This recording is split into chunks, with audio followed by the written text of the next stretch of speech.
Olá, boa noite a todos, bem-vindo a mais um estudo do Grupo de Estudo Doutrina Espírita, GED Espiritismo do Brasil.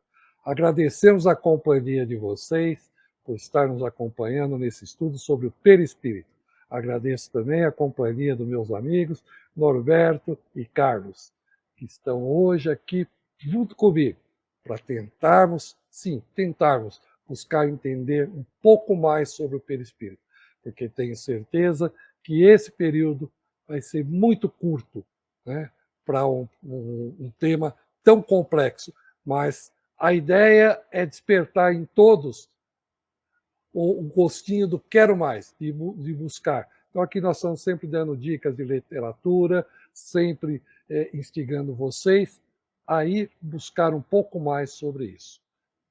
Passar para o Norberto para fazer a exposição. Bem-vindo, Norberto. Muito obrigado, Paulo. Um abraço, Carlos, e um abraço a você também que nos assiste e que nos acompanha aqui nos nossos encontros. Se o amigo assistiu ao programa anterior, nós estamos estudando o capítulo número 5, Provas da Existência do Perispírito, deste livro intitulado Perispírito, do Zalmino Zimmermann, né?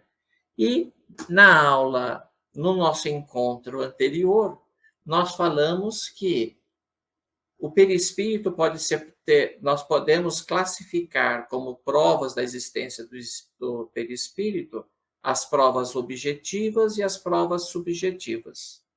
Nas provas objetivas, nós vimos lá a questão oncogênica do perispírito, falamos sobre a materialização e falamos também sobre o desdobramento. Hoje vamos dar continuidade a partir destas provas objetivas, fotografias transcendentes. Você deve estar perguntando, meu Deus, o que será isso daqui? Com certeza o amigo já se deparou com uma foto onde foi tirada uma foto de um lugar e apareceu coisa estranha na foto. Ou um vulto, ou uma imagem diferente. Se você nunca viu isto por um outro amigo, muito provavelmente você já tenha visto nas redes sociais aí, na internet, né? Mas a fotografia transcendente é quando alguém com uma máquina fotográfica registra um determinado momento e depois de revelada a foto, se a foto é digital e saia na hora, aparece alguém que não estava ali na foto. E muitas vezes este alguém você reconhece como uma pessoa desencarnada. Ah, este é meu tio, esta é minha avó, ela apareceu na foto. Então, esta fotografia transcendente é exatamente isto. Alguns espíritos conseguem, invisível ao olho humano, conseguem sensibilizar as substâncias da foto e se apresentar na foto. Bom, se ele está na foto, não é o corpo dele, haja vista que o corpo dele já desintegrou, já está lá na cova há muitos anos. Bom, se não está ali, como é que pode ser? É o corpo espiritual dele, que nós chamamos de perispírito. Então, este fato, essa fotografia transcendente, é bastante comum, muito mais comum do que a gente possa imaginar. E pode ser muito bem constituída como uma prova da existência do corpo espiritual. Se o amigo não é familiarizado ainda com a doutrina espírita, nós, quando morremos, o nosso corpo se desintegra na cova, mas eu, espírito imortal, eu tenho o meu corpo espiritual, chamado perispírito, que ele é constituído de uma matéria quintessenciada. E este perispírito carrega consigo exatamente o mesmo aspecto, a mesma fisionomia do que eu tinha quando estava desencarnado. É por isto que quando você vê uma pessoa falar assim, eu estou vendo minha avó que já morreu, minha avó. Como é que ela identifica que é a avó dela? Porque ela vê que o espírito é igual à avó. Na verdade, não é igual. O espírito é a avó, né? Então, Uma coisa é você ver, que é a evidência, nós vamos falar daqui a pouquinho, mas muitas vezes o espírito se apresenta na própria foto. Está aí o que nós chamamos de fotografia transcendente, né? Isso teve muito em voga, e nós trazemos alguns aqui, ó, alguns exemplos, né, para mostrar. Olha esta foto mais da direita, que impressionante. Observe que à esquerda, essa senhora sentada, ela foi uma foto tirada enquanto viva, encarnada, né? Digamos assim. Mas olha ela perispiritualmente. Olha como traz exatamente a mesma fisionomia, né? Olha que bacana. Aqui do lado, foi tirada uma foto aqui de um cientista, né? E aparece essa imagem do lado. Olha que bacana. Então, você que está nos ouvindo agora, já deve ter ouvido, né? Ou visto fotografias dessa natureza, né? Isso é uma prova que existe vida, que a pessoa se projeta no plano espiritual com o seu corpo espiritual, o seu perispírito. Vamos lá. Uma outra prova, uma prova objetiva da existência do espírito, você também já deve ter ouvido. Se não ouviu, pelo menos no cinema você viu. Sabe quando chega, vamos só falar do cinema. Você chega, mostra, sabe, o filme mostra que já é altas horas, já é de madrugada, a televisão já está sem sinal, você só vê aquele chiadinho ali na televisão, principalmente se o filme for de terror, né? Aí, de repente, na imagem, você vê uma imagem. Bom, aquilo, e aí a pessoa vê e olha que é um espírito, seja lá se é uma pessoa que já morreu, que ele conhece ou não, e aí a história se desenvolve a partir dali. Ficção à parte, exatamente isso que acontece na Transfoto. Existe uma ramo de estudo do espiritismo na parte científica chamado transcomunicação espiritual, né? Ou seja, o espírito se manifesta falando ou se mostrando através de equipamentos eletrônicos. Pode ser através de um gravador, pode ser através de um rádio, de uma televisão, e aí você vê a pessoa na foto. Passa o slide, por favor, Paulo. Olha aqui. Esse daqui à direita, nós estamos vendo a pessoa quando encarnada. Do lado esquerdo é uma foto captada da TV, a mesma pessoa desencarnada. Olha a semelhança, aqui fica bem claro, né, entre as duas pessoas. Na verdade, não é entre as duas pessoas, é a mesma pessoa, né? Olha que bacana. Então, a transfoto é esta projeção de imagem ou de som através dos próprios equipamentos eletrônicos. Olha, já vem sendo estudado largamente em todo o mundo a questão da transcomunicação, né? Olha aí que bacana. Uma outra prova subjetiva da existência do perispírito é a exteriorização da sensibilidade. O que é isso? Algumas experiências, os cientistas hipnotizaram, de certa forma, tiraram do estado de lucidez alguns pacientes. Nessa experiência, então, o cientista, tendo o seu paciente em estado de transe, de hipnotismo, né? E o cientista vai lá e ele, com as unhas, ele belisca a parte de cima da mão da pessoa. E belisca de tal forma que depois as unhas ficam marcadas, né? Em cima da mão da pessoa. A pessoa hipnotizada, ela relata que ela sentiu que ela foi beliscada, mas ela não sentiu dor. Num segundo momento, o cientista belisca novamente, mais próximo da mão da pessoa, com a mesma intensidade, sem, entretanto, tocar a mão. E a pessoa sente o beliscão do mesmo jeito. A próxima etapa, ele se afasta ainda mais da mão da pessoa e faz a mesma forma de beliscar, né? Que ela sente. E quanto mais longe o cientista repete a experiência, menos dor, menos sensação ela percebe. Isto mostra, né, que o perispírito ele não fica dentro da pessoa, mas ele existe uma plasticidade dele ficar mais próximo ou se expandir da pessoa, né?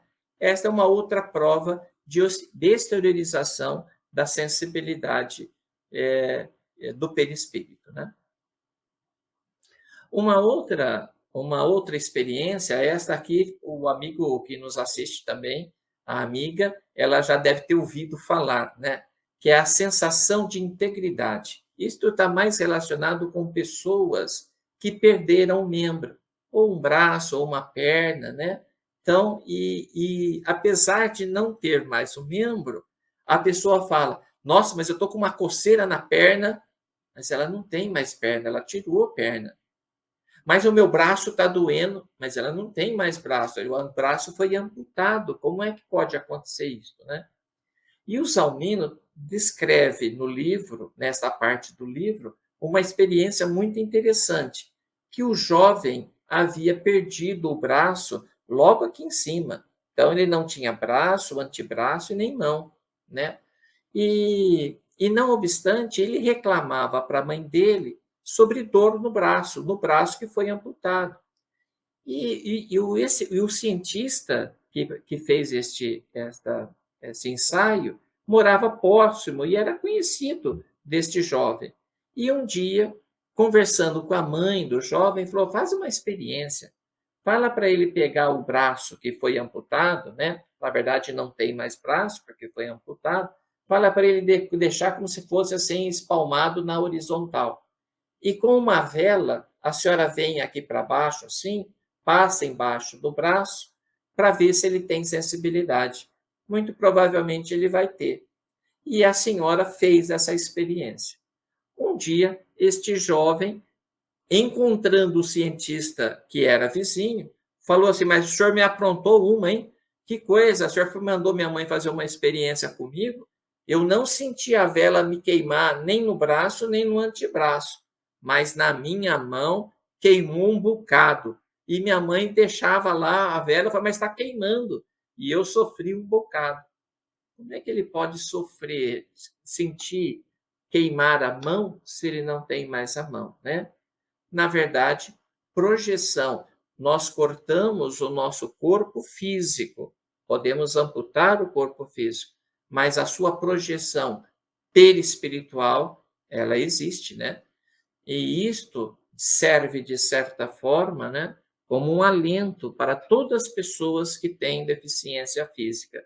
Então, há que o mudo, depois de desencarnado, né, no plano espiritual, vai voltar a falar, o surdo vai voltar a ouvir, o paralítico vai voltar a andar, porque a deficiência é do corpo físico, não do corpo espiritual, né? Na verdade, o corpo perispiritual ele pode até estar deformado, mas depois separado da carne, né? Separado da carne, ele vai pela sua plasticidade, pela sua função organizadora, ele vai reconstituir a função original e aí essa deficiência imposta pelo corpo, né, deixa de existir no plano espiritual. Olha que consolo, né? A próxima prova subjetiva da existência do espírito são as percepções extracorpóreas. E o amigo, a amiga também já deve ter percebido. Você está aqui com uma pessoa, entre colegas, e uma pessoa, muitas vezes com sensibilidade, né? Uma pessoa com sensibilidade, seja mediúnica ou seja anímica, não tem problema algum. Ela pega, ela para a conversa e fala: está acontecendo alguma coisa em casa. Eu preciso ir para casa agora. Minha mãe não está bem. Eu preciso. Mas como é que isso é coisa da sua cabeça? Não, eu preciso ir para casa agora. Fulano de tal não está bem.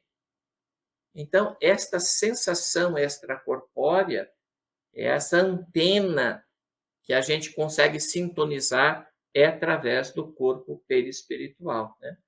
Um outro caso assim muito comum, você está ali com uma pessoa, você percebe que a pessoa não está bem, ela não está mostrando que ela não está bem, ela está, pelo contrário, ela está escondendo que ela não está bem, mas você sente que algo está errado e você faz uma pergunta, a pessoa com sensibilidade faz uma pergunta decisiva para ela.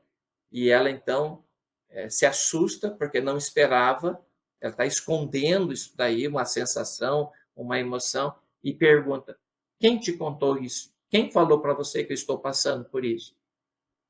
E, na verdade, depois ela fala: realmente eu estou passando por isso. Então, essas percepções extracorpóreas têm como veículo o perispírito, que não está circunscrito ao nosso corpo. O nosso perispírito, ele se afasta do nosso corpo em determinadas condições, em determinados momentos, atinge, entra no campo energético da outra pessoa e esta comunicação de sensibilidade, de percepções, a pessoa, se ela tiver condição, né, ela faz a identificação dessas situações. Isso se processa através do perispírito. E, finalmente, eu acho que aqui é o nosso último, se eu não me engano, é a vidência. E aí o amigo já sabe o que é a vidência, né? Um tipo de mediunidade, né? Onde a pessoa tem a sensibilidade. A vidência também pode ser anímica, não ser uma mediunidade, mas determinadas pessoas têm a sensibilidade, a capacidade de enxergar o plano espiritual. Então, quando numa reunião mediúnica, quando a pessoa fala, estou vendo fulano de tal, eu que não tenho sensibilidade mediúnica de vidência, eu não enxergo, mas a pessoa é capaz de enxergar o espírito e descrever com muitos detalhes, né, ou a pessoa que está ali. Essa é a parte de vidência. Toda a mediunidade, toda psicofonia, audiência, vidência, se processa através do perispírito, que é o corpo perispiritual, né? Então, terminamos aí, entre as provas objetivas e subjetivas, um breve, mas bem breve, resumo do capítulo 5 do Zalmino, né? Mais uma vez, este livro, que vale a pena, muito a pena ser degustado devagar, com muita atenção, porque ele é rico de detalhes. E nós aqui em 2 aulas, na verdade, tentamos resumir todo este capítulo, né? Espero aí que você se interesse e busque essas leituras complementares, viu? Grato, Norberto, pela aula, né? E reforço realmente, né? Nós temos muita coisa dentro da literatura para que possamos nos aprofundar mais nesse tema. Hein? Mas antes vou chamar aqui um estudioso nosso aqui, Carlos, fique à vontade. Desculpe. O, o Beto, ele abrangeu de maneira bastante completa o tema, o assunto, né? E 2 pontos aí eu acho que eu tenho condições de dar uma contribuição interessante. A questão da vidência, né? E se funcionar como uma prova, como uma evidência da existência não só do perispírito, como do espírito. Eu posso citar um exemplo de uma tia da minha esposa. Ela chamava de tia, mas é dessas vizinhas que sempre moraram próximas e que os filhos foram criados juntos, então isso é considerado uma tia. E ela já estava uma idosa, já numa fase, com câncer, já na fase terminal, e chegou naquele ponto em que ela começava a receber visitas, né, de entidades espirituais. Só que ela era muito católica, ela não tinha nada de espiritismo, não conhecia nada de espiritismo, de nada. Então ela citava, assim, puxa, mas essa noite eu vi fulano, vi ciclano, falando sempre das pessoas. E nesses comentários dela num dia, ela falou assim, ó, essa noite é interessante. Eu tenho sonhado só com gente que já morreu, né? O padre tal, o fulano tal. Agora, essa noite eu sonhei com a fulana, que era amiga dela. Assim, ela era a única pessoa que estava no meio daqueles mortos lá, né? Aí ela falou assim, ah, mas o que será, hein? E aí não falaram nada para ela, as primas da Neide, as primas adotadas. E o que acontece é que essa amiga dela tinha realmente desencarnado. Só que eles não falaram para ela para não causar nenhum trauma, que ela já estava passando por dores intensas. Então ela, católica, não sabia dessa situação e identificou essa amiga dela no plano espiritual. Quer dizer, elimina qualquer possibilidade de ser alucinação. Quer dizer, por que ela foi ver só aquela que ela achou que estava encarnada ali manifestando para ela? Esse é um caso.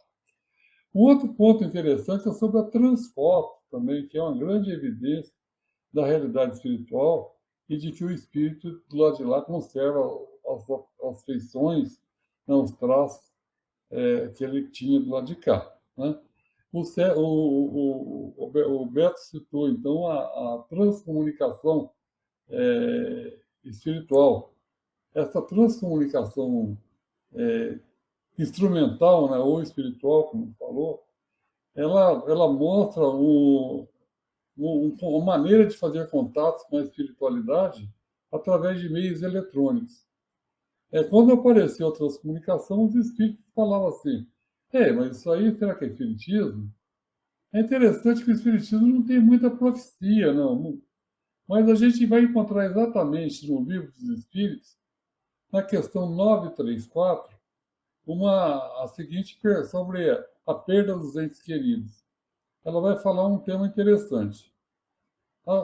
Então, Kardec pergunta aos espíritos: a perda dos entes queridos que nos são caros não constitui para nós legítima causa de dor, tanto mais legítima quando é irreparável e independente da nossa vontade?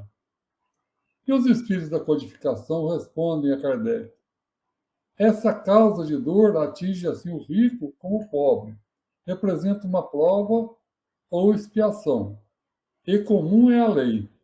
Tendes, porém, uma consolação, em poderdes comunicar-vos com os vossos amigos pelos meios que vos estão ao alcance. Aí vem um detalhe, continuando esse assunto. Está grifado no original de Kardec, isso eu verifiquei, inclusive, né, numa pesquisa sobre um facsímile do original de Kardec. Então está escrito, está grifado lá e está falando assim, ó, vocês poderão se comunicar enquanto não dispordes de outros mais diretos e mais acessíveis aos vossos sentidos. Então aqui está a transcomunicação sendo prevista. Porque no século XIX não existia nem eletrônica, nem se conhecia não, uma válvula eletrônica, nem nada, não existia. Então, se fosse falar isso aí naquela época, seria complicado. Então, ficou essa previsão. Né? E depois, mais tarde também, Ivone Pereira, no livro Devoção do Invisível, também, ela cita referências sobre a transcomunicação. Então, na transcomunicação, então, temos grupos de espíritos no plano espiritual que têm uma tecnologia avançada e que se comunicam conosco e formam equipe daqui e de lá. A comunicação vai evoluindo e fazendo, com o tempo, esses transcontatos, essas comunicações vão se tornando cada vez mais frequentes e mais claras. Né? E aí vem essas fotografias, né, dos entes queridos lá na realidade espiritual. Então é muito importante termos essa informação. Em momento oportuno, isto vai ser em momento oportuno, isto será uma realidade, né, Carlos? Tanto você, do mesmo jeito que você fala e vê através aí do WhatsApp com um filho que está no Japão, está do outro lado do mundo, né? No momento oportuno, conversaremos, não tenho dúvida disto. com os amigos que estão, amigos, parentes que estão na espiritualidade, né? Ah, com certeza, viu, Beto? Isso aí é o futuro da mediunidade. E o que é interessante é que o problema da mediunidade, seja pela psicografia, pela psicofonia, as comunicações mediúnicas, né, pela transcomunicação mediúnica, que é para diferenciar da transcomunicação espiritual, instrumental, então elas têm o psiquismo do médium inserido na comunicação. Aí aparece o ruído, que é o pensamento do médium, né? Se o espírito fala assim, ó, você vai andar pela vida e vai encontrar um obstáculo, se no vocabulário do médium não existe a palavra obstáculo, ele vai substituir, ele vai falar assim, ó, você vai andar pelo caminho e vai encontrar uma pedra. Não era exatamente isso que o espírito queria falar, né? Mas pegou a ideia. Então, na transcomunicação instrumental, não. Vem com o pensamento do espírito, vem na sua política original, sem passar por esse filtro mediúnico que introduz ruído, né? Uhum. Ruído entendido tecnicamente como alguma coisa não presente na comunicação original e que surge, né, quando ela chega. Excelente aula dos dois, eu não tenho nem o Uhum. que falar. Muito bom, né? E é importante trazer, né, o que o Norberto falou em termos de evolução. Se eu não me engano, né, em Nosso Lar, o André Luiz, quando ele procura para ter os contatos para poder escrever alguma coisa, pergunta de que forma que ele pretende, né, se utilizar. Né? Ou é um papel ou lápis ou outro equipamento. Né? Ele prefere o papel e lápis, se não estou enganado. Com relação à parte das fotos, que se tem e documentado é 1861. 1861. Kardec estava fazendo a codificação da obra espírita. A primeira fotografia, transcendente que se fala. Conan Doyle, criador de Sherlock Holmes, fez um estudo sobre isso. E lá, além dele, temos outros. Né? Ernesto Bozano, na obra Pensamento e Vontade. Para quem quiser, vai lá e busca. O que o conhecedor muito grande, Dr. Hernani Guimarães, também fez o estudo, assim como Hermínio de Miranda.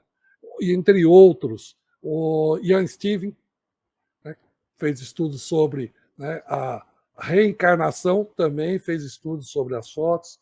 Então, não é nada recente. Uhum. Assim como a comunicação dos espíritos não é nada recente. O que nós estamos agora é procurando, né? Procurando entender um pouco mais sobre isso. Antes de nós encerrarmos, trazer vocês para os comentários finais. Vamos lá, o Carlos e o Norberto encerra os comentários de hoje. Carlos? Eu agradeço, então, a você, a Norberto, a oportunidade de participar, e agradeço ao nosso público que nos assiste, e que é muito importante a gente ter esse conhecimento do perispírito, né? E eu acho que isso aí traz essas provas, essas evidências para dentro da ciência, e que isso seja melhor pesquisado, e que com certeza vai trazer um grande avanço na medicina, né? Porque nós sabemos que as doenças, antes de elas se manifestarem no corpo físico, elas estão a sua raiz está no perispírito. Então, conhecendo o perispírito de maneira profunda, nós vamos poder, então, tratar a doença de uma maneira mais efetiva e mais eficaz, mais eficiente, com certeza. Grato, Carlos. Norberto? Eu vou na mesma direção do Carlos, recomendando, sugerindo a você que nos assiste um estudo bastante aprofundado do perispírito. Esta, se você chegou há pouco, né, esta obra que nós estamos seguindo aqui nos nossos estudos, mas como eu disse anteriormente, há inúmeras boas obras sobre o perispírito e para nós, para que possamos entender o que se passa conosco e também em todos os fenômenos mediúnicos, é extremamente necessário entender estudar profundamente o perispírito. Ele é o veículo onde tudo isto se processa, né? Então, se conhecer, e conhecer é todo esse mecanismo que relaciona mundo espiritual com mundo terreno, precisa estudar o perispírito. Um abraço para vocês e até nosso próximo encontro. E assim será. Lembrando, nosso próximo encontro é duplo etérico e corpo mental, né? Com o Paulo Lodi, se Deus permitir, e Ele há de permitir que estejamos aqui novamente, junto com vocês, desejando a todos a paz e a luz do Mestre Jesus. Fique com Deus.